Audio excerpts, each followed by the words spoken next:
zovu ih izgubljenom generacijom. Zovu ih lenjima, slabima, osetljivima. Ali istina je drugačija.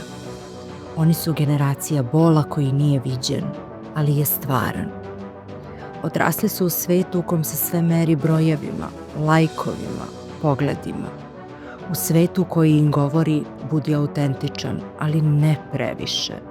Budi svoj, ali po pravilima drugih. Dok su drugi učili da čitaju knjige, oni su učili da čitaju algoritme. Dok su drugi razgovarali, oni su učili da reaguju na sin. Ali nemoj ih sažaljevati, jer ova generacija zna da plače i da preživi. Zna da padne i da se digne. Zna kako izgleda haos i kako se iz njega napravi umetnost. Oni ne beže od tame, oni je pretvaraju u svetlo. Oni ne traže spasitelje, oni postaju promene koje žele da vide.